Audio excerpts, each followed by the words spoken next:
어제 저희들이 주님 명령하신 복음의 사명을 감당할 때 이 핍박과 고난을 당할 수 있다고 말씀을 드렸습니다. 그 핍박과 고난을 이기는 비결은 내 마음과 시선을 하나님께 두고 하나님 중심으로 생각하고 판단하는 것이라고 말씀을 드렸습니다.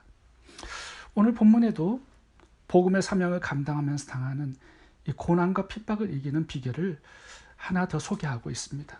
그것은 기도입니다. 오늘 본문에 초대교회 성도들이 열심히 기도하고 있습니다. 이 초대교회 성도들을 통해서 기도에 대한 몇 가지 교훈을 살펴보도록 하겠습니다. 첫 번째, 기도는 성장해야 합니다. 이 초대교회 성도들의 기도를 살펴보면 성숙한 기도라는 것을 알 수 있습니다. 자기 자신을 위한 기도가 아니라 하나님의 나라와 뜻이 이 땅에 이루어지기를 기도하고 있습니다. 복음을 담대하게 전파할 수 있도록 기도하고 있습니다. 29절부터 읽어보겠습니다. 주여, 이제도 그들의 위협함을 굽어보시옵고 또 종들로 하여금 담대히 하나님의 말씀을 전하게 하여 주시오며 손을 내밀어 병을 낫게 하시옵고 표적과 기사가 거룩한 종 예수의 이름으로 이루어지게 하옵소서. 빌기를 다함에 모인 곳이 진동하더니 무리가 다 성령이 충만하여 담대히 하나님의 말씀을 전하니라. 기도의 내용이 담대히 하나님의 복음을 전하게 하시어서 영혼들을 추수하게 해달라는 기도입니다. 기도의 결론이 뭐냐 하면 성령의 충만함을 받고 담대하게 하나님의 말씀을 전하러 다니는 거예요. 초대교회 성도들의 기도는 이기적인 기도가 아니었습니다. 자신만을 위한 기도가 아니었습니다. 하나님의 나라와 뜻이 이 땅에 이루어지도록 해달라는 주기도문형 기도입니다. 영적으로 성장하면 이런 기도가 나오게 된다라는 거죠. 나에서 이웃으로, 하나님으로, 복음으로, 선교의 사명으로 기도가 커지고 넓어지고 확장된다라는 겁니다. 우리들이 기도하는 내용을 보면 우리 자신을 위해서 많이 기도합니다. 문제의 해결, 건강, 가정의 축복, 미래의 안전, 물질적인 축복, 내 것만 구하면 좀 미안하니까 나중에 끝날 때 하나님을 위한 기도도 조금 끼워 넣죠. 그렇다면 내 자신을 위해서 기도하지 말아야 하는가? 아닙니다. 자신을 위해서 이기적인 기도를 많이 해야 합니다. 여기서부터 기도가 출발하기 때문입니다.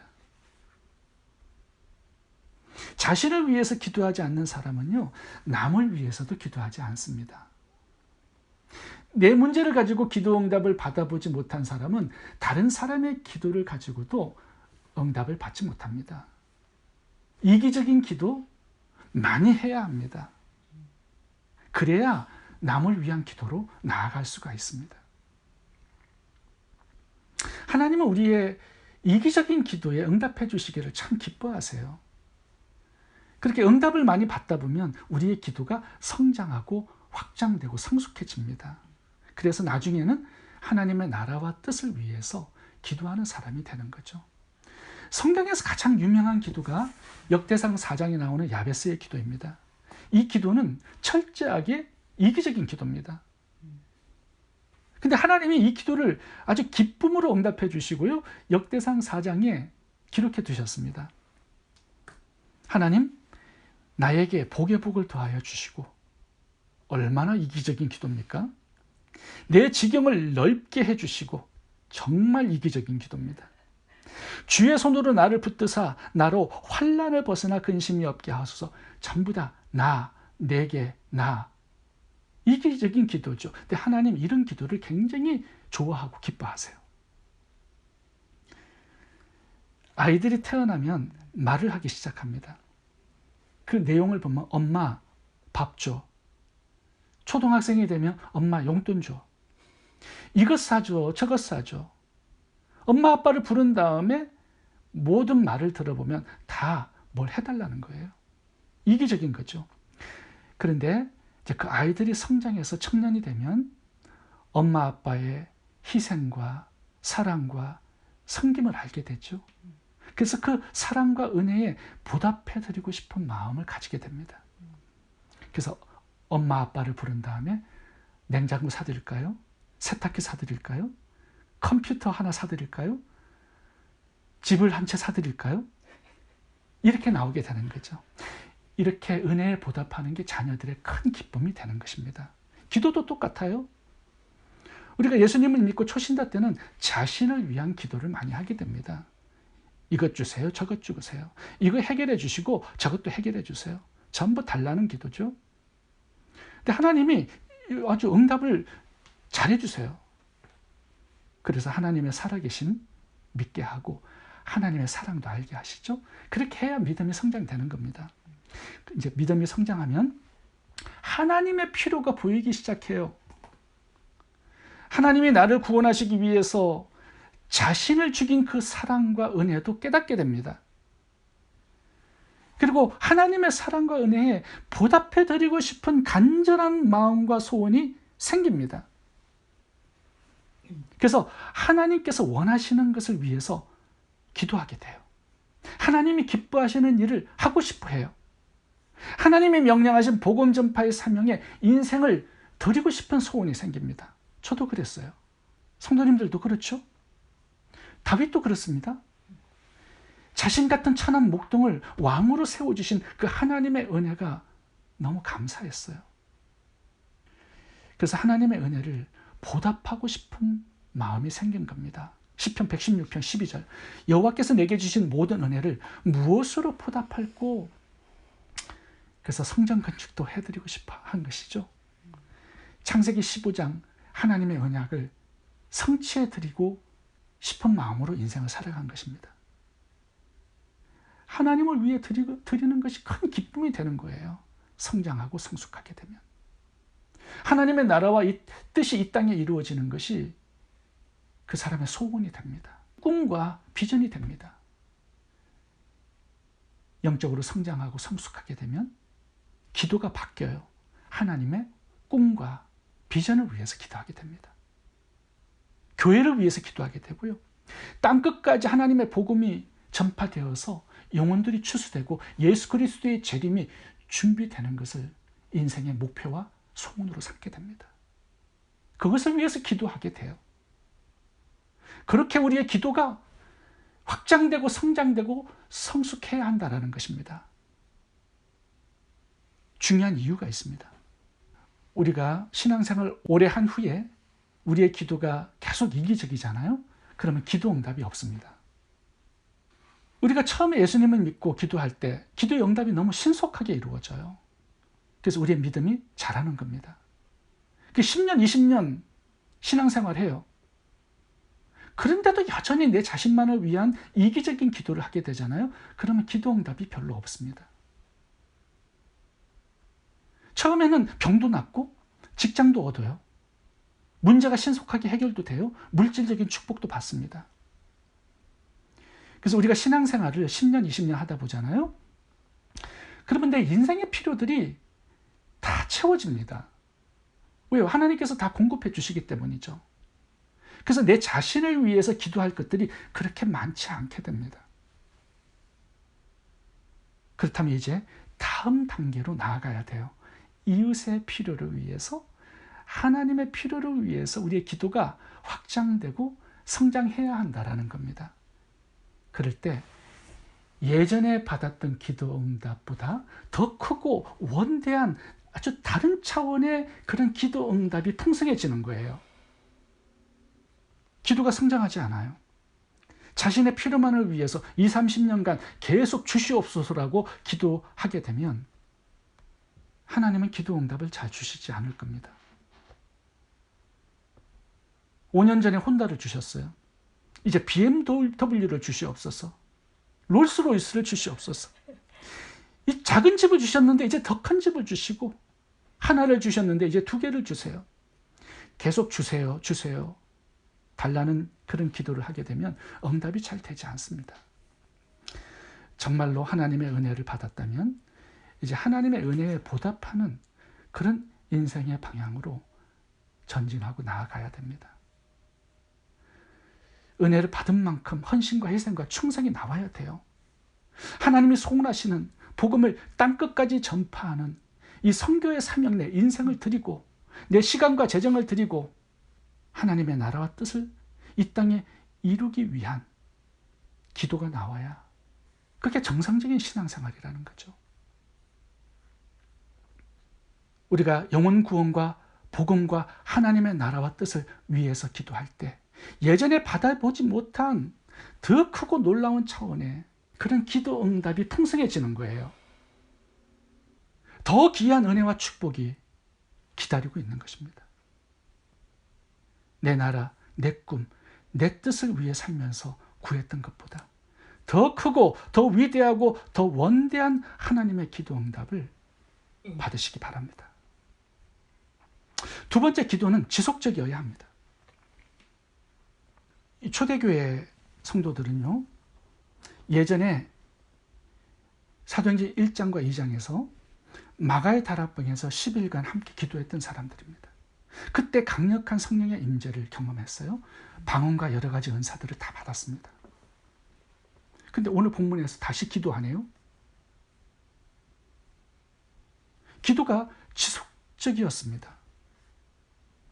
베드로와 요한도 마가의 다락방에서 기도해서 성령의 충만함을 받았어요. 그런데 사도행전 3장을 보니까 오후 3시에 기도하러 성전에 올라갑니다. 그러다가 안전뱅이를 만나서 기적을 행하고 5,000명의 영혼을 구원하는 놀라운 기적을 경험해요. 초대교회 성도들은요, 지속적으로 쉬지 않고 기도했습니다.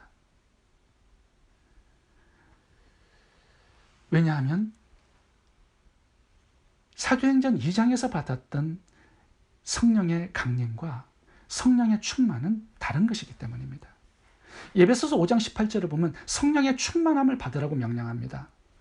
술 취하지 말라, 이는 방탕한 것이니 오직 성령의 충만을 받으라. 우리가 예수님을 믿을 때 성령님은 우리 속에 들어와 내주하세요. 근데 그것은 성령의 충만이 아닙니다. 우리가 계속 기도해서 내 자신의 정욕을 죽이고 성령께서 나를 다스리고 지배하시고 나를 통하여서 나타나시도록 하는 것이 성령의 충만이에요.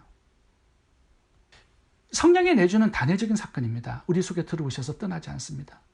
성령의 충만은 반복적인 사건입니다. 우리가 계속 기도해야 성령의 충만함이 주어지고 우리를 통하여서 복음이 전파되고 영혼들이 구원되고 하나님의 사역들이 이루어지는 거예요. 그래서 초대교회 성도들은 지속적으로 성령의 충만함을 받기 위해서 기도한 것입니다. 우리가 기도를 쉬게 되잖아요. 그러면 내 자신의 정욕이 충만해집니다. 성령께서 약해지세요.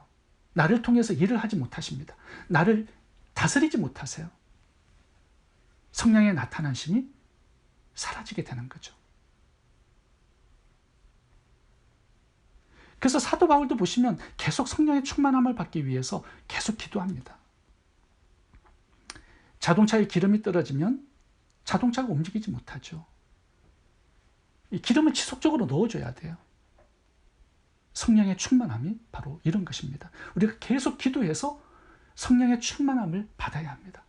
그래야 우리가 성장하고 성령의 음성도 듣고 성령의 도움과 인도하심도 받게 되는 거죠. 세 번째, 기도는 연합해서 해야 합니다.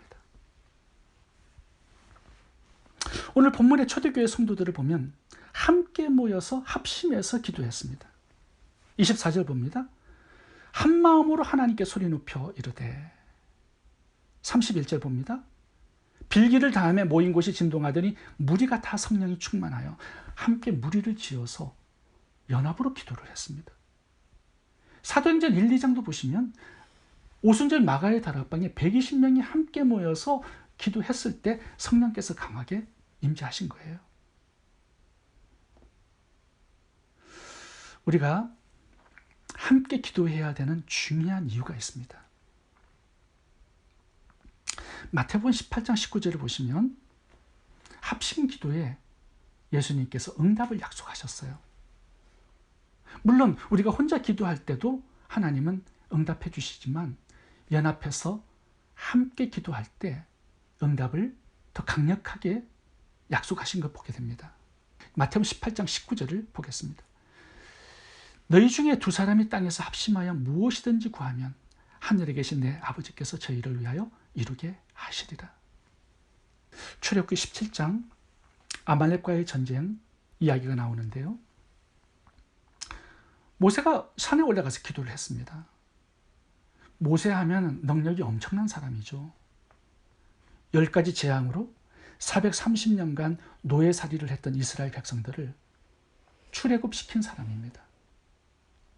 그리고 홍해를 갈랐다면 말 다 했죠. 능력이 대단한 사람이에요. 그래서 자기 혼자 산에 올라가서 기도를 시작한 겁니다. 근데 혼자서 기도했을 때는요, 전쟁에 패배합니다. 승리가 오지 않아요. 엄청난 능력의 하나님의 사자라 할지라도요, 혼자의 기도는 안 된다라는 거예요. 근데 이 아말렉과의 전투에서요, 아론과 홀이 함께 기도합니다. 이 세 사람이 함께 연합해서 기도했을 때 아말렉과의 전쟁에서 하나님께서 승리를 주셨다라는 이야기가 출애굽기 17장에 나옵니다. 이것을 통해서 성도들은 연합해서 합심으로 함께 기도해야 된다라는 교훈을 알려주신 것입니다. 모세가 혼자서 안 된다면 우리는 얼마나 더 연합하고 동역하고 합심해서 기도해야 되겠습니까? 마태복음 18장 19절 다시 한번 읽어보고 마치겠습니다. 진실로 다시 너희에게 이르노니 너희 중에 두 사람이 땅에서 합심하여 무엇이든지 구하면 하늘에 계신 내 아버지께서 저희를 위하여 이루게 하시리라. 기도하겠습니다.